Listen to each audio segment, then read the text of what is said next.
Are you a woman of faith who is struggling to navigate your current season of life? Do you feel like life is just happening to you instead of for you? My name is Jill Pack. I'm a certified life coach and a member of the Church of Jesus Christ of Latter-day Saints. And I want you to know that no matter your season or circumstance, it is possible to create a more joyful life. And I would love to show you how. Are you ready? Let's go. Hello, friends. Happy Tuesday. Welcome to the Seasons of Joy podcast. This is episode number 22, entitled Conversation with Caleb Price. I am so excited to share with you my conversation with Caleb. He recently graduated from Utah State University, go Aggies, and moved to Tucson, Arizona about 3 months ago. He actually became a life coach while he was attending college because he saw a great need. And his goal is to help college students break up with their anxiety, perfectionism, and indecision so that they can feel confident about their future and love their lives right now. Isn't that amazing? I am so excited to share this conversation with you. So let's get started, and here we go. All right. So here we are with Caleb Price, and I actually heard of you, Caleb, through the LDS Life Coach Directory and Jody Moore. Wow. So I heard you on Jody Moore's podcast, and I just was so fascinated because at that time I was coaching some young adult kids. I shouldn't say kids. I was coaching young adults. I call them kids too, and I'm like 25. Yeah. So I was coaching some young adults. And so I was just really fascinated by you and the work you're doing. So I'm going to let you introduce yourself and say why, what got you started and kind of who you work with and all those things. Yeah, great. So I'm Caleb. I'm known as the college coach. So I'm a life coach dedicated to helping all college students, all young people, basically, break up with their anxiety, break up with whatever's holding them back when it comes to perfectionism, indecision, self-doubt, and replace it with confidence, replace it with their purpose and just like finding themselves. And I can go on and on about it. But the reason I'm a life coach is because I just saw such a need for it in our generation in the first place. There's such a need for it, but in myself. So my story is that like my mom, she was a life coach. I was on a mission for the Church of Jesus Christ of Latter-day Saints in Italy, which is amazing and wonderful. And when I came back, I just saw like this insane transformation in her. Not to say that like anything was bad, but it was just different.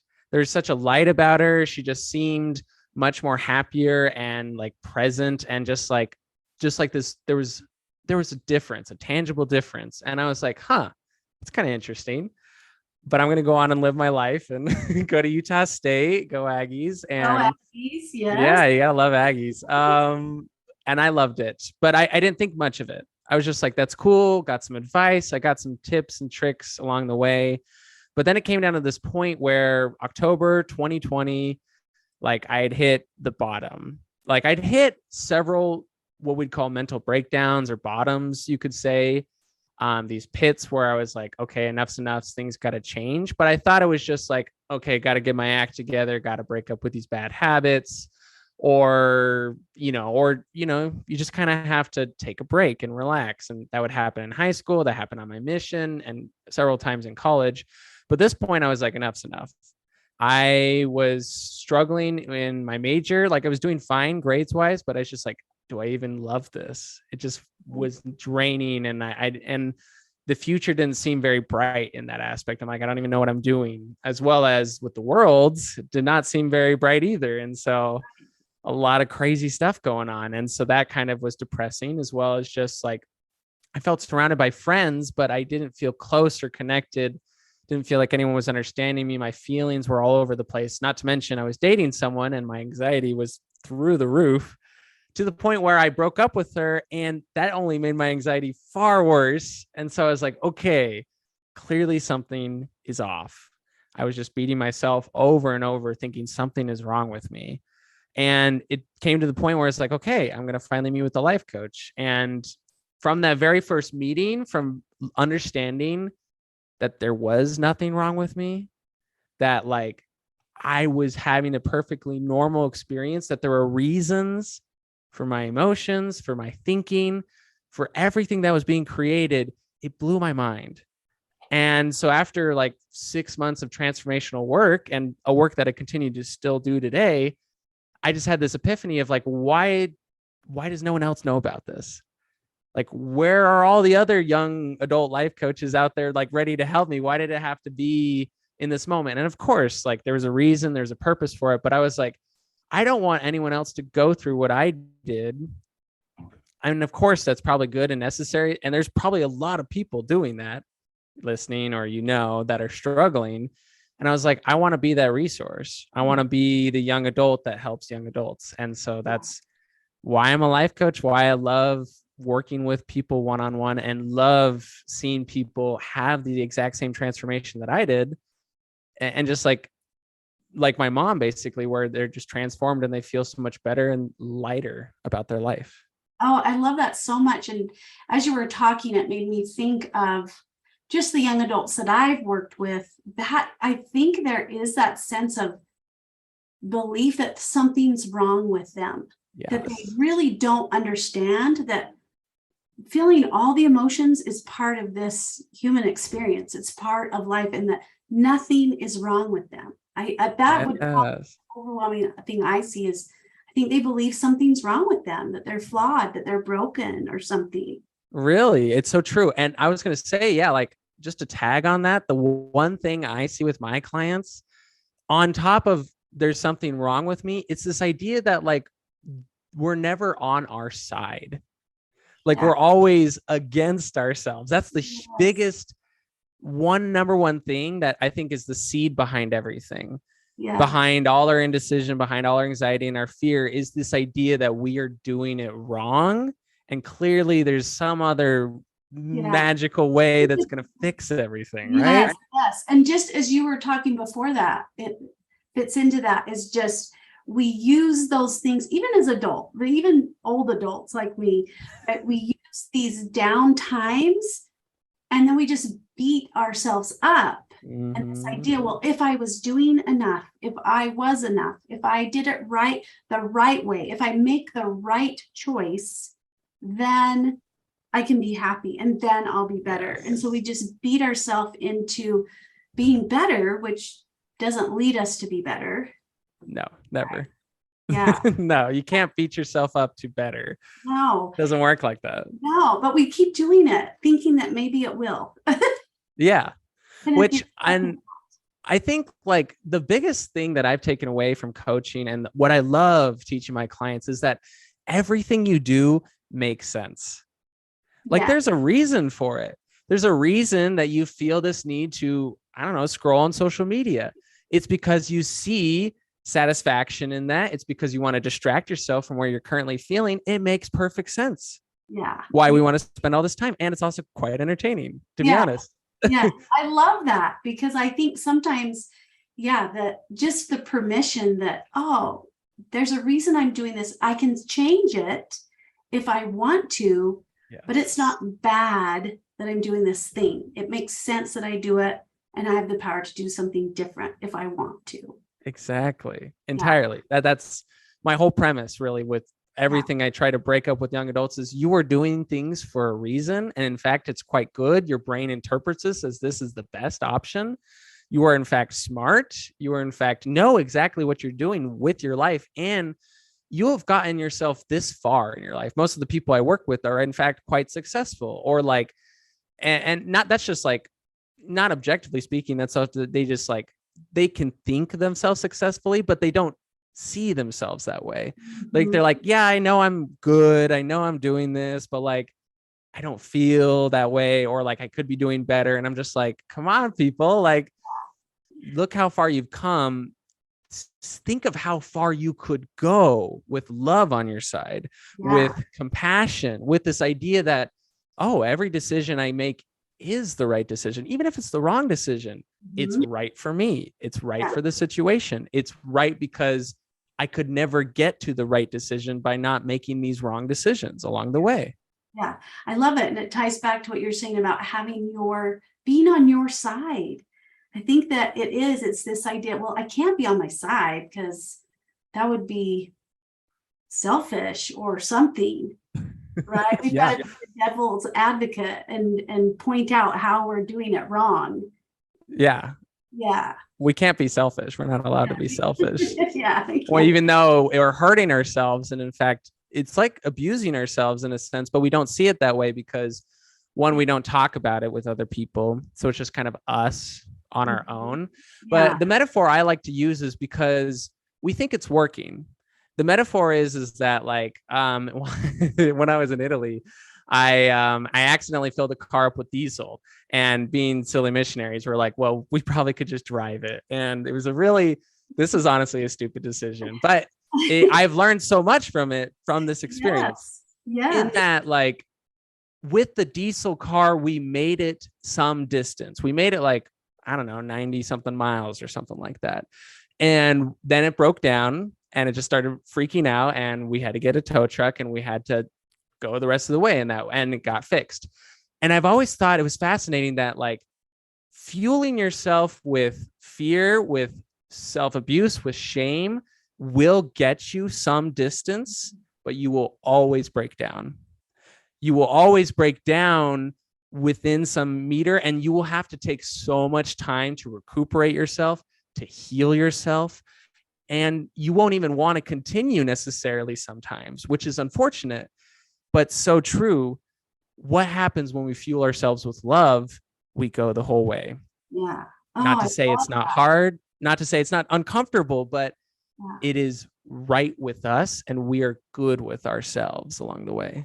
I love that so much. And it makes me think of going to Mastermind this last year, and Rachel Hart talked about, printing out a picture of your younger self and hanging it up. And that imagery was so powerful because it's so easy to disregard ourselves or be hard on ourselves. But as soon as we view ourselves as that younger self or someone that has value and worth, we would never treat ourselves the way that way. Exactly.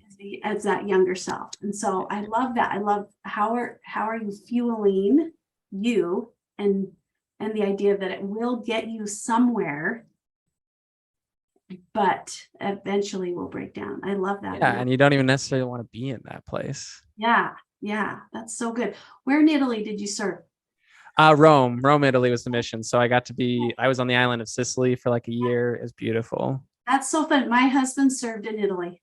Oh, wow. That's awesome. He was in the Catania mission when back in the day. Yeah. So I served in a lot of those areas. Yeah. So yeah, that's so fun. It's so beautiful. And that would be hard to put in it would be hard to have that happen, but understandable that it did, that you put the wrong gas in. Yeah, they switched the colors. Yeah. And so the green is actually the gas and the black is the diesel. And so my brain was just automatic, and I was like, well, you just put this in here, and that's what happened. As you work with your clients, so we talked a little bit about decision making and just those emotions that are fueling them. What other things do you see as you coach them? Is decision making something that you see a lot of? Or I see decision making a lot, but most of what I see, in fact, is more just like doubt in themselves. I mean, that's really behind why we have decision making, is that they kind of doubting themselves or overthinking. Overthinking is a huge, I'm very suspect of this, and that, like, my brain, it just naturally likes to go.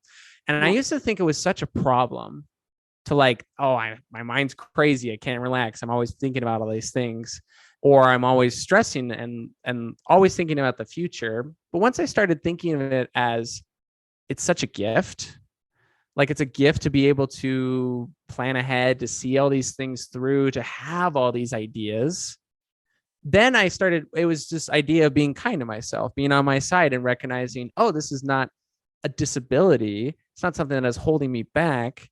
it's in fact helping me. Now, there are ways to tame it, in fact, and that's what I love teaching, is this idea about like, well, why are we overthinking? Mm-hmm. Well, we have to imagine every scenario basically in order to protect ourselves.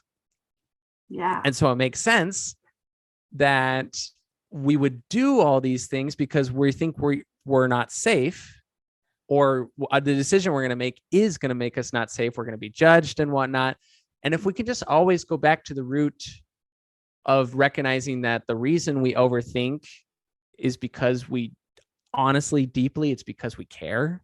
Mm-hmm. We care about our lives. We care about the people that these decisions might affect. We care about where these things might lead. The root of all things, in my opinion, comes down to love in a sense. Mm-hmm. You love something so much. Unfortunately, that love kind of gets translates to, oh, we start hurting ourselves. We start making ourselves kind of go crazy with this overthinking or figuring out these decisions. Mm-hmm. But the real reason behind it all is because we care. And if we can kind of go in there mentally and like adjust some of these reasonings that we have, or adjust how this care translates, then we can actually feel good and have our love be still honored. Yeah. Oh, I love that so much. Just to kind of really dig deep and find the underlying reason for the overthinking is so powerful. Yeah. It really is a way to protect, but also it is from a place of caring. I love that idea. Oh, yes, entirely. I'm going to switch for a second then.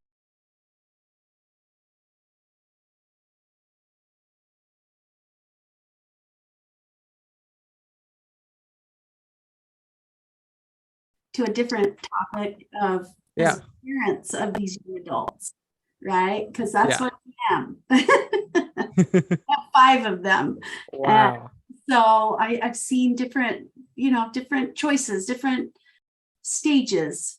And so if you had some advice for parents like me that are entering this, I call my coaching seasons coaching for a reason, because as parents, and mostly mothers is who I'm geared towards, is we go through these different seasons of our lives, and we may not have had an adult child before. It's a new season that we are facing and trying to navigate parenting an adult child that has some of the experiences you're talking about as they are trying to launch into adulthood. So, what advice my listeners to take away from this conversation that would help them in that relationship?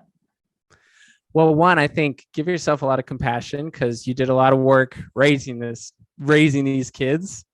And so you first deserve a lot of praise for that. And you might not get it for a while from your adult kids. So first off, give yourself a pat on the back, because you're going to be the only one that's supporting you or recognizing that, maybe how amazing that is.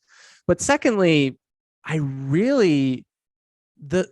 came up with this metaphor today when I was coaching a client. I think it's fascinating because I really believe that the greatest thing you can do to expand your love for your children, because that's going to be your greatest asset when your children start making different decisions that you don't agree with, because that I guarantee that's going to happen. Yeah. They're going to make decisions for their life and think, oh, this is the best. Or they might even rebel openly against you, which is unfortunate, but it is their agency. How can we hold ourselves in a place of love? The one thing I think truly for this is that we have to expand love for ourselves. The metaphor is this. I believe that sometimes when it comes to love in our heart, we kind of rent out space to other people. So especially for our family, we're like, oh, you're always welcome into our heart. And we kind of like designate you are in this spot and these are your boundaries. Like this is how you behave. And therefore you get this love in this house, so to speak. But unfortunately, the person that tends to have the smallest room in the house, who gets the closet, is ourselves. We limit ourselves and say we can only love ourselves this much because we say, we're only worth it if we do something. Or we might honestly limit ourselves in saying that, our children, they haven't turned out the way we wanted to. They're not going according to our plan. Therefore, we must have failed. Mm-hmm. And therefore, we can't honor and give ourselves love. But that doesn't help us show up in the way that we want to. Simply put, it's that same kind of what are we fueling ourselves with? Mm-hmm. And so I like to think that in order to expand your love, you must expand your own room. You must give yourself the house back, basically, when it comes to love. Renew your purpose. Find what your desire is for yourself. Kind of maybe, honestly, you might need to kick everybody out of the heart a little bit. Put yourself first. What is it that you want? And then slowly invite your family back in, invite your responsibilities back in, maybe invite in a couple desires that you're like, hey, that sounds kind of fun. I would love to do this for myself. Find something you love. And the beautiful thing is that then the house becomes infinite. When you put yourself first in love, the house expands, it grows, and there's more room to fit people in, maybe in new spots, because, I mean, just from the parents I've talked to, there are probably children who are struggling with, their sexuality. There are children who struggle with their religion. There are children who struggle with their job, financial security. Maybe they're still living with you guys, or maybe you are so worried about them rather than thinking of, you worry because you care, but is that really helping? Maybe not. I don't know. That's up to you to decide. But I think the greatest exercise you can do is find what you love. Go after what you love. Find that. And this is the season. You have to kind of figure that out. Expand that love for yourself. And then see how much more love you then have to offer your children, because you recognize you are whole and you are good no matter what.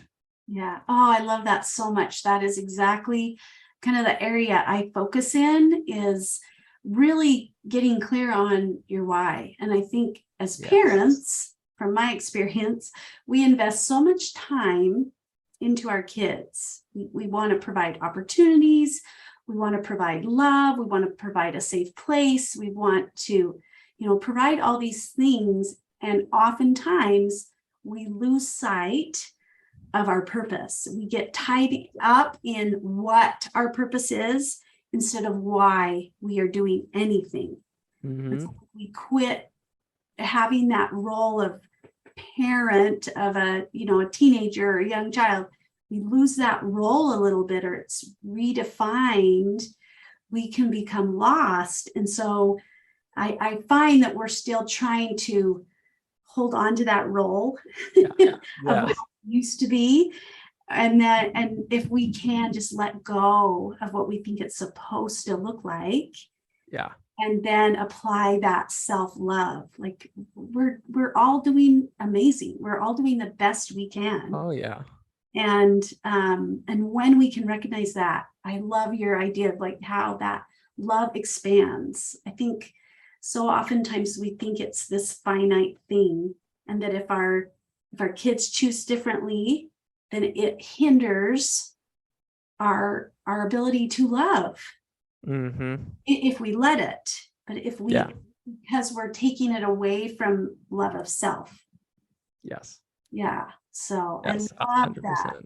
Yeah. And I would just add, like, and I'm like an honest recipient of this. Like, my mom has gone after her passions ever since I got home, and like the dynamic has entirely changed in our family. All of us are now out of the house, adult children, and like it's like they're not, like, they obviously are still our parents, and I still go to them for like, hey, this is happening, I'd love to talk about it. But most of the times I just love talking to them. I just love hanging out. It's more like we're friends, but we still have they both still have that parental role. They still care. They obviously still love, and they care what happens to us, but they honor that we are our own people. Yeah. And because of that, with that space, we are allowed to flourish, and it makes us want to be there with them. Mm-hmm. It allows us to go after our own desires. And I mean, 9 times out of 10, I feel like everyone wants to love their parents. It can just be really hard for them. They might, that might be their own journey to say, and not to say it's immediate. This kind of, like, we've been doing this growth for 4 or 5 years. Mm-hmm. And, but to say that it's possible, it's totally possible, no matter, what your children choose and no matter what you have done, it's all possible to Yeah. be, because you already are a good parent, first off. And second off is that love makes the impossible possible. And you got to trust that in yourself. Yeah. Yeah. Well, and you just think of like when you show up in love, the actions you take, the energy you give is so vastly different than the emotion of disappointment, frustration, self-pity. Those were some things I lived in for a while because I have children that choose differently. And I was in that space of, I've done something wrong. There's something wrong with me. And so I was showing up in those relationships from a place that didn't foster connection, love, respect, right? And once I could just step back and allow them the space to do it their way, it actually allowed me space to do things my way, in my true way, which is love, because that's really who I want to be. I want to be a parent that is full of love and compassion. Yes, I love that. Not judgment. Life's too short. Yes, it's too short. We never know when it's going to be, our time is over here on this earth. And right. You got to enjoy it with your kids now, especially when they're adults, when you don't even get to see them that much, unfortunately. But I love what you're saying. Yeah, might as well. We might as well choose love. Yeah, just love. And I don't think we're going to end this live and go, man, I sure wish I was frustrated more. Yeah, I wish that a lot. I don't think that's going to happen. Oh, I sure wish I judged more. It's probably not. It's really all going to come down to, I'm so glad I loved more. Mm-hmm. So I love it. So is there anything else you want to share? Is there like one more nugget of Caleb's that you want to share? Oh my gosh. I think I'll give you one last little nugget, because I love giving and talking about this kind of stuff. The one thing I'll say is that when it comes to thought work, it can kind of seem a little ethereal, kind of seem like, oh, like, how am I ever going to grasp this? It doesn't seem very practical. And so for any of you who are struggling with that, I would honestly, the greatest thing that I've done is kind of just sat alone with my thoughts and written them down, which is extremely uncomfortable. And you look at a lot of things and you're like, oh, I don't like that. And maybe you're already aware of your thoughts, or maybe you're not even aware of your thoughts. But the greatest addition that I've given myself to begin this journey of like self-love is just acceptance, and just like clarifying that everything is okay. So like when a thought would come up and you're like, oh my gosh, that's terrible, I'd be like, wait, that's okay. I would always I love adding parentheses and saying, and that's okay.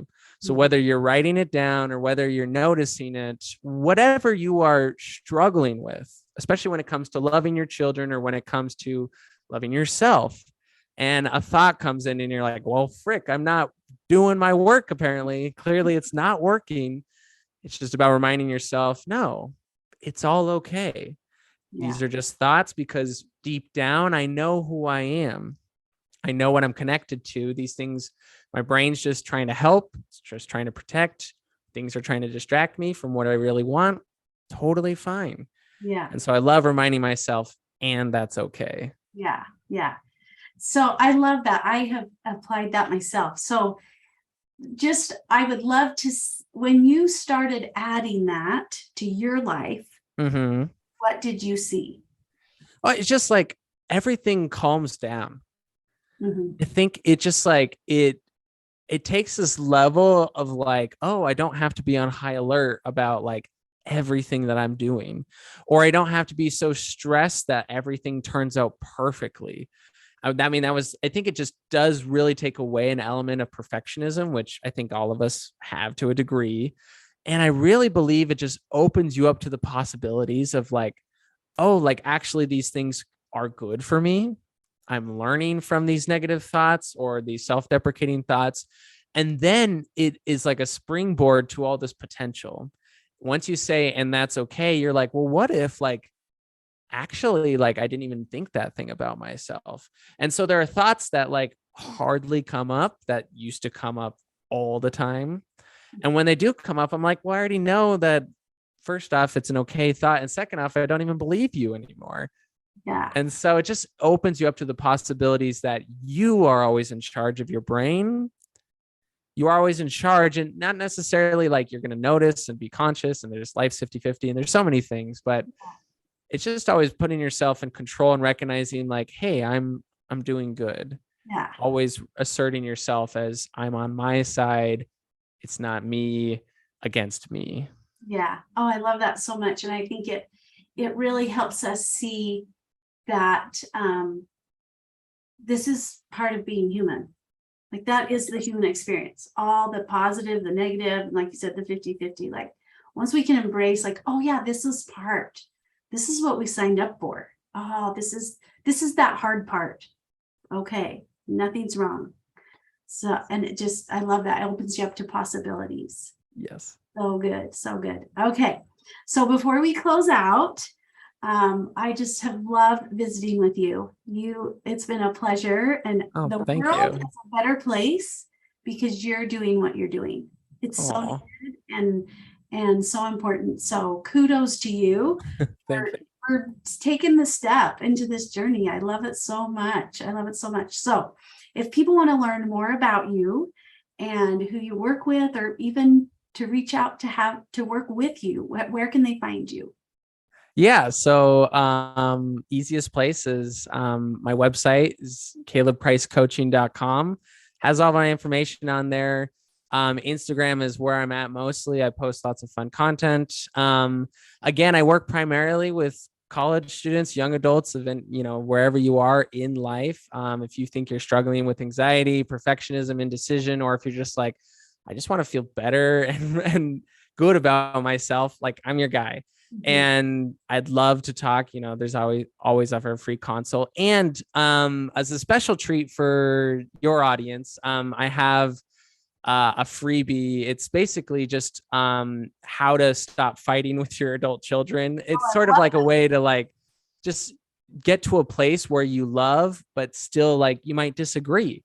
And so it gives you like 5 little tips, 5 little mantra affirmations that you can start practicing for yourself. And also in the future, I hope to like, I don't want to take away obviously from your audience, but I mean, I want to make a little course or something. And like, so you can always just follow me and you'll see that in the future. And yeah, because I mean, I know parents, it's a hard gig. So I think it's awesome. And I really kind of come to believe that we just are all putting this out there, and whoever is meant to find us finds us. Yeah. We're going to resonate with different people. And so our job is to just put good out there and then have people find us. So I love this so much. So it's been a pleasure. Thank you so much, Caleb. Thank you so much again. All the best. All the best. Thank you so much for listening. If you like what you hear, I would love it if you would share it with your friends and family and leave me a rating and review. If you'd like to learn more about what life coaching is, please schedule a free discovery call with me where we can work together through something that's causing you a problem. Just go to my website, seasons-coaching.com, and you can also find information about my Seasons of Joy one-on-one coaching program and my Seasons of Joy community. Have a joyful week, and I'll see you next time.